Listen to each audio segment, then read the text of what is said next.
It was an ugly start for the Red Sox and their series with the Yankees as they lost the first two games, but things changed Saturday thanks to Jeter Downs and Alex Verdugo. You are Locked On Red Sox, your daily Boston Red Sox podcast. Part of the Locked On Podcast Network, your team every day.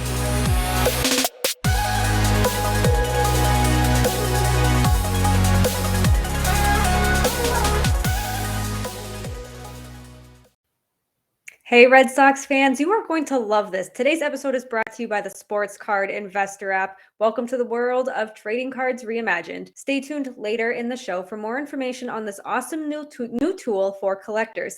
You're going to want to check out the Sports Card Investor app. Absolutely. What's going on, everyone? It is NESN's Lauren Campbell here with you today on Locked On Red Sox. Thank you, as always, for making Locked On Red Sox your first listen of every day. My co-host, Jake Ignazuski, Massachusetts Pirates team insider, is still traveling with the Pirates. They were in California this weekend. We will be back together next week. I know it's been quite some time since we've had a show together, but he's just been grinding stuff out with the WooSox for Locked On Red Sox. He's been grinding out content for the Massachusetts Pirates. So he is just a busy bee, but today we are recording on a Sunday afternoon. So we will recap Sunday night's finale with the Yankees for a later episode on Monday. Today, we're going to talk about Friday and Saturday's game. We will provide some injury updates. Nate Eovaldi pitched for the WooSox on Sunday, and there were some players added to the IL. There was one pitcher in particular that made me very happy to see him finally get released. But let's talk Saturday's game first, because we want to start this show on a happy note. Why wouldn't we want to do that? So the Red Sox won 6-5 in walk-off fashion in the 10th inning, and it was such an exciting game at the end. I was watching this game, and I was like, oh no,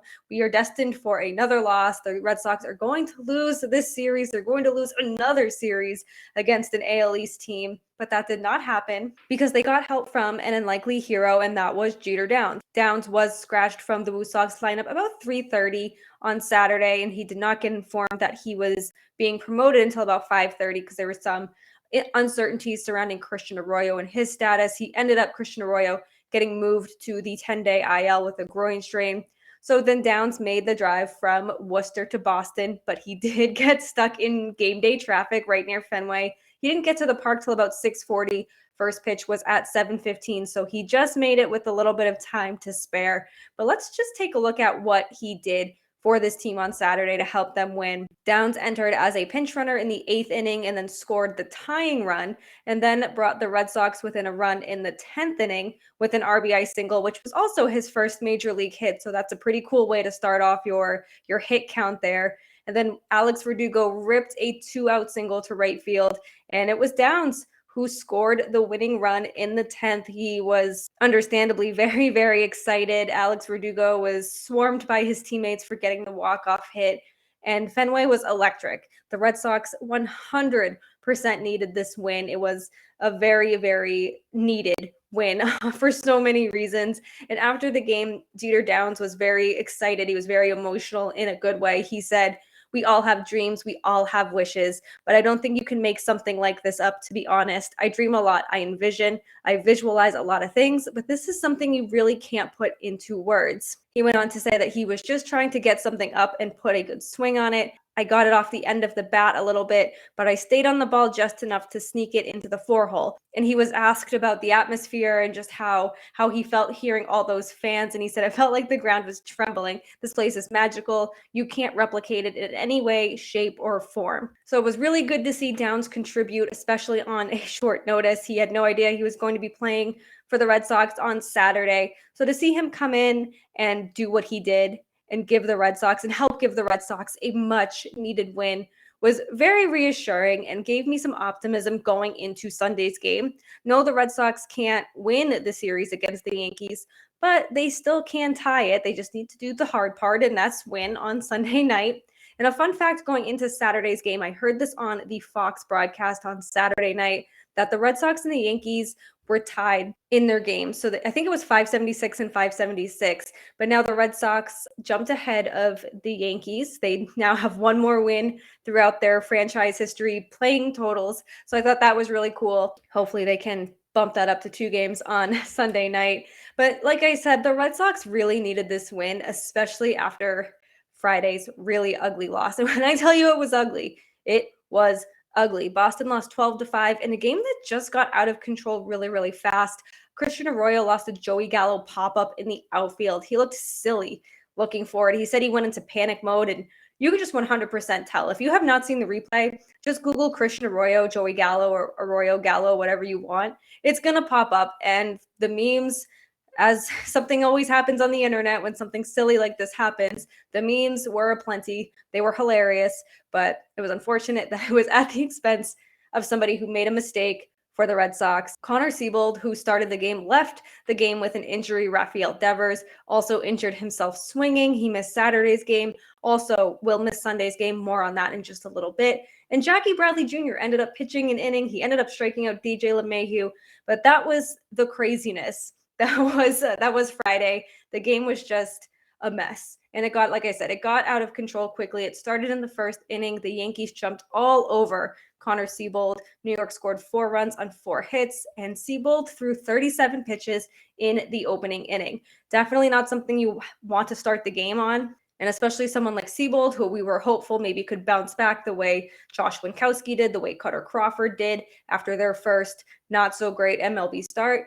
Well, the same could not unfortunately be said about Seabold. It was an ugly start, did end prematurely. Like I said, he did end up getting injured, but we'll touch on that in just a minute. After allowing the first 2 Yankees to reach in the third inning, Seabold got Joey Gallo to hit a fly ball to Christian Arroyo, who lost it in the lights. So it should have been an out right there, but because of Christian Arroyo's mistake, 2 runs scored there.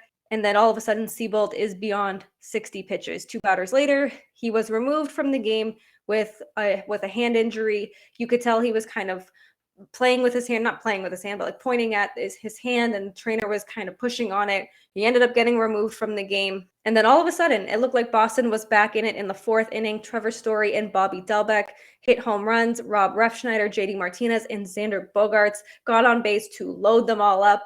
Fenway Park was obviously electric for Christian Vasquez, who was at the plate, but he unfortunately struck out on a slider that was just over the heart of the plate. This is something that probably should have been hit, should have driven in a couple of runs, if not all 4 runs. Just a very underwhelming way to end an inning, but also goes to show that the Red Sox still struggle with runners in scoring position, and it's just infuriating at times. But then in the 6th inning, the Red Sox did it again. They loaded the bases.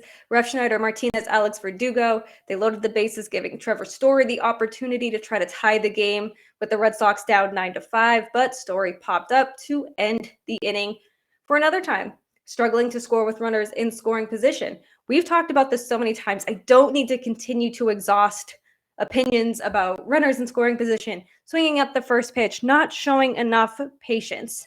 So yeah.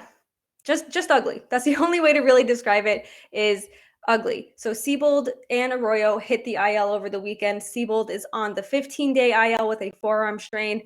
Obviously not ideal because you have Rich Hill, Nate Eovaldi, Garrett Whitlock, Matt Barnes, Josh Taylor, Chris Sale, and James Paxton as pitchers on the IL. Yes, Nate Eovaldi and Chris Sale are on the edge of their return. Arroyo is the second position player to hit the injured list. He joins Kike Hernandez, who had a rehab start over the weekend in Worcester. The good news, though, is that some of those guys will be joining the team soon, while others continue to struggle. That's not good news.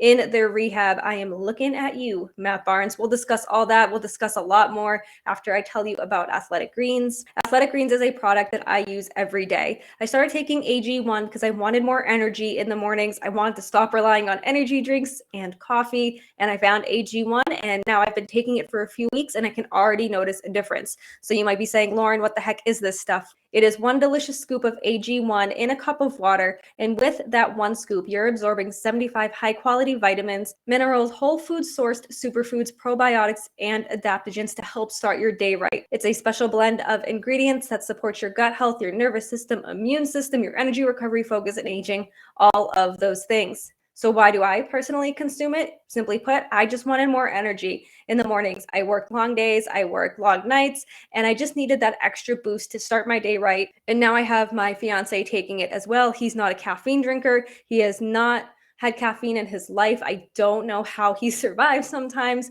but AG1 gives us both that little bit of extra energy we need to continue our day and make sure we're right for the entire day. And one of the good parts about AG1, it is a long laundry list of the good stuff, but it's also very lifestyle friendly. If you're on a keto diet, a paleo diet, if you're vegan, if you're dairy free or gluten free, AG1 will not impact that. AG1 contains less than 1 gram of sugar, no GMOs, no chemicals or artificial anything, while still tasting good. It supports better sleep quality and recovery. It supports your mental clarity and alertness. It's the one thing with the best things. Athletic Greens uses the best of the best products based on the latest science and third-party testing. Right now, it's time to reclaim your health and arm your immune system with convenient daily nutrition. It's just 1 scoop in a cup of water every day. That's it. No need for a million different pills and supplements to look out for your health. To make it easy on you, Athletic Greens is going to give you a free 1-year supply of immune-supporting vitamin D and 5 free travel packs with your first purchase. All you have to do is visit athleticgreens.com/MLB network. Again, that is athleticgreens.com/MLB network to take ownership over your health and pick up the daily ultimate nutrition insurance. It was a busy weekend for the Red Sox pitchers, to say the least. Let's start with Hansel Robles. He was DFA'd last week, and Saturday he ended up getting released from the Red Sox. So there's none of this outrighting to Worcester. There's none of this clearing waivers to go to the WooSox. He was released. The Hansel Robles era in Boston is officially over, which is just fine. He posted an 8.67 ERA, 20 walks, and 28 strikeouts across 27 innings. He was here way too long, had too many chances, but those chances probably stem from the bullpen not having the depth that it so desperately has needed since last season. And this goes back to Chaim Bloom not getting that reinforcement. But anyway, he is gone now. Red Sox fans do not have to see him point to the sky anymore when it was a clear as day home run. Red Sox fans don't need to ever hear his name ever again getting called out of the bullpen because he is no longer with the team. Someone else that Red Sox fans may not be too happy with is Matt Barnes. He has been on the IL since June 1st. He's had some shoulder issues. He had a bad Saturday too. Not as bad as Hansel Robles. He still has a job for the time being. He probably will for a long time. He just got that extension last year. He had a rehab start with the Florida Complex League on Saturday morning, and in the first inning alone, he gave up 3 runs on 3 hits, including a 2-run home run off the bat of Miguel Sano. It was just not a good outing for Matt Barnes. Like I mentioned, it has been since June 1st that he's been on the IL, and when he initially made the trip to the injured list, Alex Cora said that he was hopeful it would just be those 15 days and he'd be able to come back. And now it's been over a month and we haven't had real updates. We know that he had some fluid in his arm and Alex Cora was worried about him kind of doing too much to try to get his velocity back. And Barnes did have his velocity, but your velocity means nothing if you can't command your pitches, if you have no control over what you're throwing. And it just didn't look so good on Saturday for Barnes. So I don't know what's going to happen next. Alex Cora hasn't spoken too much about him. I don't know if there's another start in the Florida Complex League, if he'll go to Portland or Worcester. I know that Worcester is coming up on its All-Star break, so there's not many home games if they want him to pitch close to home in Worcester. But this is really unfortunate to see the downfall of Matt Barnes. I don't think he's this bad. I don't think he's as good as what he was last year in the first half of 2021 when he was nearly unhittable, solidifying himself as the Red Sox closer. I do think there is a happy medium here. I just don't think he's found it yet. I don't think he's this bad. I really don't. And it would be a shame if he is, because that extension that he signed just before the All-Star break or just after the All-Star break is going to make the Red Sox look really bad. But someone's extension who's made the Red Sox look good over the last few years is Nate Eovaldi. He's been on the IL as well with some back inflammation. He did make his rehab start in Worcester on Sunday. He pitched 3 innings, topped out at 97 miles an hour, so it's nice to see that velocity there. He did allow 5 hits across 3 innings of work. Afterward, Eovaldi said he felt good. Of course, we all know with rehab starts, it's all about how you feel the day after. So as long as I think he feels good on Monday, we probably will see him back in the rotation this coming week, give him that 5 days of rest and just slot him back into the rotation. It's certainly will be good to have him back, especially with all the injuries to the pitchers. The Red Sox could really use all the reinforcement that they have right now, especially in the bullpen where Garrett Whitlock will return after he comes back from the IL. He also made a rehab start in Worcester. His came Friday. He came in during the 5th inning for his rehab assignment, his first appearance since June 7th. He's dealing with hip inflammation, and he went 2 innings. He allowed 6 hits, 2 earned runs. He struck out 3 on 34 pitches, and 26 of those pitches were strikes. So definitely what you like to see. Of course, those 2 earned runs, you don't like to see that. But the strikeouts, the innings, the 3 innings there, it just seems to be where Whitlock should be. Hopefully he is activated next week as well. The Red Sox do have a series against the Rays coming up, so they will need all the pitchers they can get. And that includes Chris Sale, who will finally make his long-awaited 2022 season debut on Tuesday against the Rays. This definitely will be a good test for Sale. He's going against a tough Rays lineup, a team the Red Sox just recently saw. They ended up losing that series. Maybe Chris Sale can help turn things around here when it comes to series and the AL East teams. But this will be a good test for him. I'm going to predict he goes 4 2/3. He gives up 4 hits, 3 earned runs, and strikes out 6. I will love to see how good or bad that prediction is after Tuesday. So we'll certainly revisit that. And if it's really, really bad, please don't come for me. I'm terrible at predictions, though I did predict the Stanley Cup back in October or September. I did say that the Colorado Avalanche would beat the Tampa Bay Lightning. Yes, when you're picking 2 favorites there, it's really not that bold. But as someone who's terrible at predictions, I was very proud of myself. But we'll see. Hopefully I can keep this good predictions rolling with my Chris Sale prediction. And one more injury update was with Kike Hernandez. He also had a rehab start in Worcester. He went 0 for 4 with 2 strikeouts. He's also dealing with a hip injury. Obviously not great.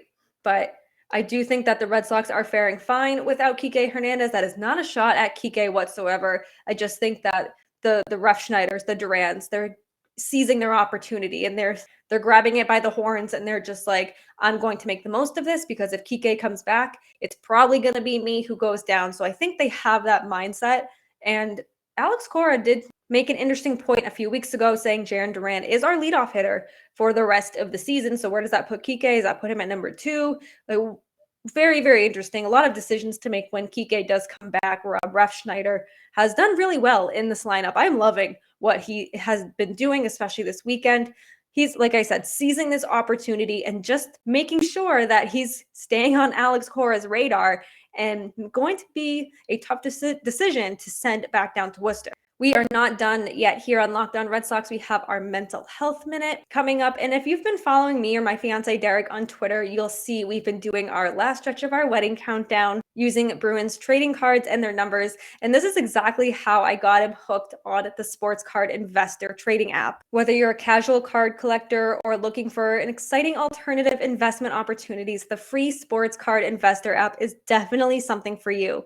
Breakout stars or prospects debuting, think of Tristan Cassis, Brian Bayo. And as they make their jump to the big leagues, as they're preparing for their jumps to the big leagues and Bayo trying to make a mark in the big leagues, you can use the free sports card investor app to check the prices and buy their first baseball cards.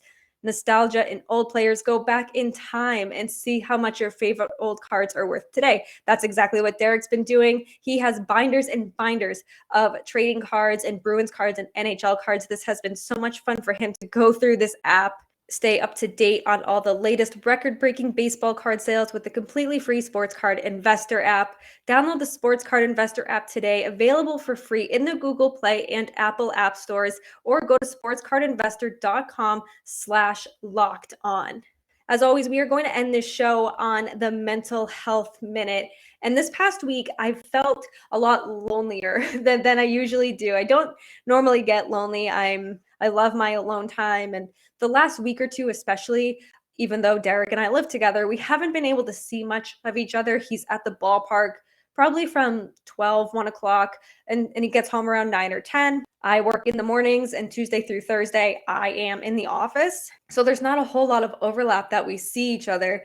And I love my dog. She is great company. So just as the kind of loneliness was setting in, my bridesmaids had been planning my bachelorette weekend. We were supposed to do it at Fenway, but things change, and I'm completely okay with that. We are doing a weekend on the Cape next weekend, so I'm super, super excited about that. And this whole weekend has just made me feel incredibly loved and overwhelmed by my friends. I don't get to see them very often because we are working adults. We are all very busy. We live far away from one another, not ridiculously far away, but one of my best friends lives in Vermont.